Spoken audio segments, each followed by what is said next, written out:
आगे इस कार्यक्रम को आगे बढ़ाते हुए मैं आमंत्रित करना चाहूंगा जो कि धमाकेदार भाषण के लिए जाने जाते हैं हमारे छोटे भाई वसीम अंसारी जी। वो आपको इस क्षेत्र में गणतंत्र दिवस के उपलक्ष्य में आपको संविधान के बारे में कुछ जानकारी देंगे। हमें उनसे कुछ सीखने और उनको सिखाने का मौका मिला है। आइए हम सुनते हैं चंद पंक्तियों के साथ वसीम अंसारी जी को। मत लगा देना भारत माता के आंचल में दाग तुम, मत लगा देना भारत माता के आंचल में दाग तुम। किसी दिन किसी का सवाल छीन लोगे, किसी दिन छीन लोगे सुहाग तुम। अपनी राजनीति के खातिर हिंदू मुस्लिम करवाने वाले, अपने राजनीति के खातिर हिंदू मुस्लिम करवाने वाले, एक कुर्सी के खातिर वतन पे मत लगाओ दाग तुम, वतन पे मत लगाओ दाग तुम। आइए वसीम अंसारी।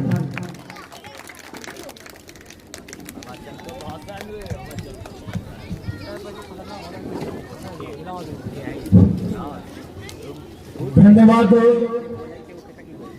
कमल हसन जी। गलत इल्जाम है हम पर कि वफादारी नहीं करते, गलत इल्जाम है हम पर कि वफादारी नहीं करते। अरे हम मोहब्बत बांटते हैं, अदाकारी नहीं करते। बुरा वक्त जब भी आया है वतन पर ए वतन वालों, बुरा वक्त जब भी आया है वतन पर ए वतन वालों, हम अपनी जान दे देते हैं, गद्दारी नहीं करते। संविधान दिवस के इस महोत्सव में सबसे पहले संविधान के स्वर्णकार बाबा साहब डॉक्टर भीमराव अम्बेडकर के चरणों में अपनी श्रद्धा की सुमन अर्पित करते हुए यहाँ पर उपस्थित आप तमाम लोगों का हार्दिक अभिनंदन स्वागत करता हूँ। 6 भाषाओं के साथ 26 डिग्रियां लिए जब वो सब भारत अपना देश लौट कर आता है तो कभी कल्पना नहीं किया था कि सर छुपाने के लिए छत जाति छुपाकर मिलेगी। अफसर बनकर जब बैठा तो कभी कल्पना नहीं किया था कि वहां का चपरासी पीने के लिए पानी नहीं देगा और फाइल भी अधीनस्थ होकर के फेंक कर देगा। लेकिन वो शख्स रुका नहीं, वो हारा, वो जीता, वो मायूस नहीं हुआ, बिखर गया उसका परिवार, लेकिन वो इस भारत देश में पे बैक टू सोसाइटी के मिशन को लेकर अड़ा रहा। और जब मौका मिला तो उन्होंने अपनी लेखनी से एक ऐसा दस्तावेज तैयार कर दिया कि वो व्यक्ति जिसने ताउम्र गैर बराबरी झेली, वो व्यक्ति जिसने ताउम्र अपमान झेला, अपनी एक लेखनी के माध्यम से सबको सम्मान और समानता का अधिकार दे दिया। परंतु बहुत बड़ी दुख की बात है और बहुत बड़ी विडंबना है कि आज हम डॉक्टर भीमराव अम्बेडकर को सिर्फ 2 फ्रेम्स में क्यों देखते हैं, उनके व्यक्तित्व को सिर्फ 2 खातों में रेखांकित क्यों कर दिया गया है, ये सोची समझी चाल है। आपने देखा होगा डॉक्टर भीमराव अम्बेडकर को एक सूट बूट पहने हुए संविधान की किताब लिए एक संविधान वेदिका के रूप में, या आपने देखा होगा एक आरक्षण वाले शख्स, आरक्षण वाले नेता के रूप में।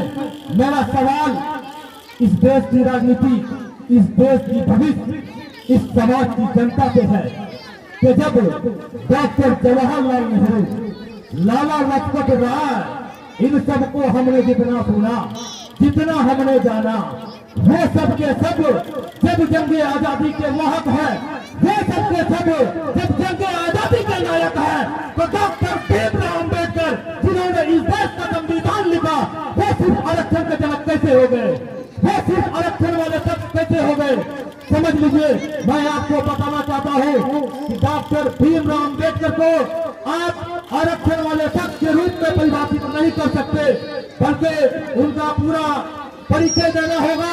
समाजशास्त्री डॉक्टर भीमराव अम्बेडकर इस देश के महिला को अधिकार देने वाला डॉक्टर भीमराव अम्बेडकर, इस देश से राजनीति पलटने वाला डॉक्टर भीमराव अम्बेडकर, इस देश से सत्ता पलटने वाला डॉक्टर भीमराव अम्बेडकर, और ऐसे संविधान के रचयिता के सामने मैं बार बार सर झुकाकर नमन करता हूँ। दोस्तों, आज हमारे मस्जिद मदरसे को टारगेट किया जा रहा है। क्यों? ये हमारे और आपकी कमजोरी है।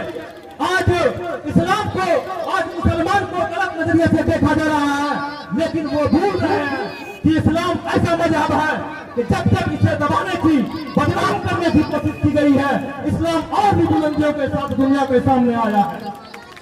वो कहते हैं कि इस्लाम खून बहाने की इजाजत देता है। मैं पूरे जिम्मेदारी के साथ हिंदुस्तान का एक जिम्मेवार नागरिक होने के नाते इस मंच के माध्यम से ये बताना चाहूंगा कि इस्लाम वो मजहब है जो वजू करते वक्त न पानी बहाने की इजाजत नहीं देता हो, वो खून बहाने की इजाजत कैसे दे सकता है? ये सर फिरे लोग जो गलत मैसेज फैलाते हैं माहौल में, आप खासकर उनसे अपने बच्चों को ये तालीम दें और सावधान रखें। क्योंकि किसी शायर ने कहा है कि अपनी ही उड़ान को संभाल लो जरा, दूसरे के चाल पे तनकीद न करो। अपनी ही चाल को संभाल लो जरा, दूसरे के चाल पे तनकीद न करो।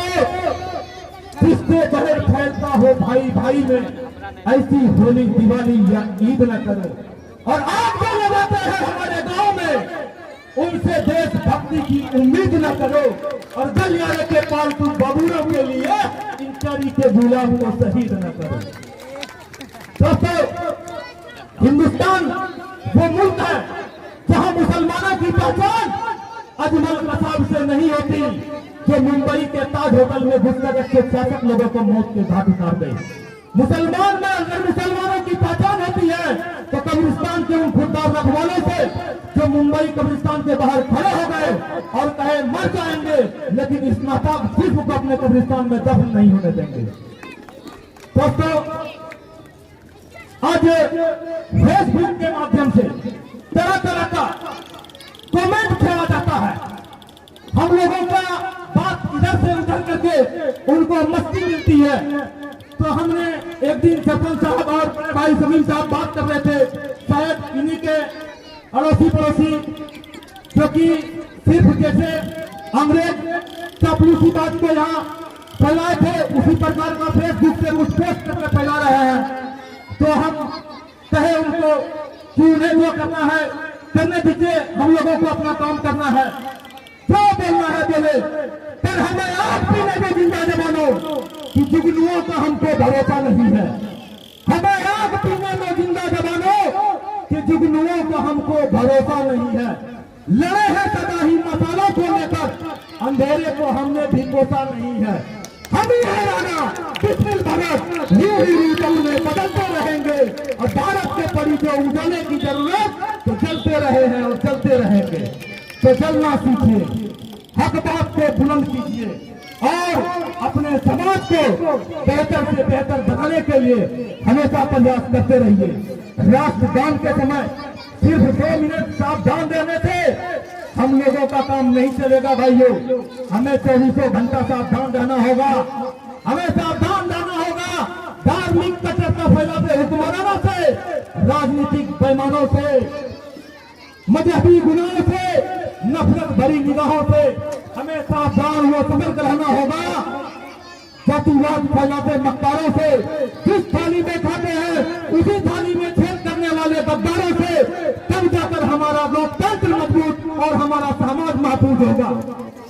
आजादी के बाद हमारे देश ने बहुत सी उपलब्धियां हासिल की है। आज का मनुष्य चांद पर तो पहुंच गया, किंतु धरती पे कैसे रह जाता है इसका ताजा नहीं सीख पाया। कहा जाता है कि आजादी 15 अगस्त 1947 के बाद ऐसे कैसे घूम रहे थे, किसी को कोई नियम कानून नहीं मिला था, जिसके लिए बहुत ही जद्दोजहद करके एक संविधान कमेटी का गठन किया, जिसके बाद आज आज ही के दिन 26 जनवरी 1950 को ये पूरे भारत देश में लागू कर दिया गया।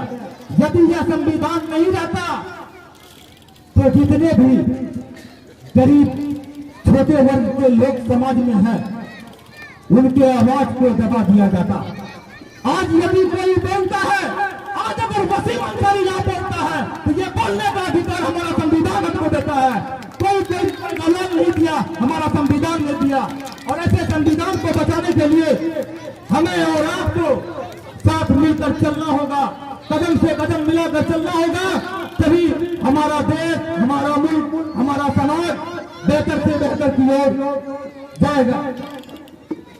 अंत में मैं उन कुर्बानों को याद करते हुए मैं उनको सब्र चाहता हूँ। फूल नहीं है मेरे पास, मैं उनको सब्र चाहता हूँ। हिंद जिनकी जान था, मैं उनको सब्र चाहता हूँ। हिंद जिनकी जान था, नाम हिंदुस्तानी जिनका मजहब हिंदुस्तान था। रक्त के रंग के थे धरती को, अरियों की ललकार पर जय हिंद का नारा सदा लिखा था। जेलों की दीवार पर अरे पदम बजी थी गोलियां, दिल मगर आजाद था और रक्त के अंतिम कतरे में भी भारत जिंदाबाद था। इन्हीं चंद शब्दों के साथ तो मैं अपनी वाणी को विराम देता हूँ। जय हिंद, जय भारत।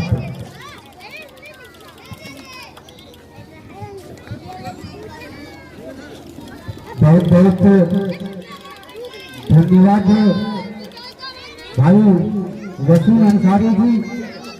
आप इसी काबिलियत के जाने जाते हैं। धमाकेदार भाषण के लिए आपका नाम मशहूर है। ये तो बहुत सारी बातें आपने कही, लेकिन आप संविधान के बारे में भी कही। लेकिन आज भी हमारे समाज में, हमारे देश में ऐसे बिचौलिया है जिनका काम दूसरे का घर का दिया बुझाकर अपने घर का चिराग रोशन करने का काम है। मैं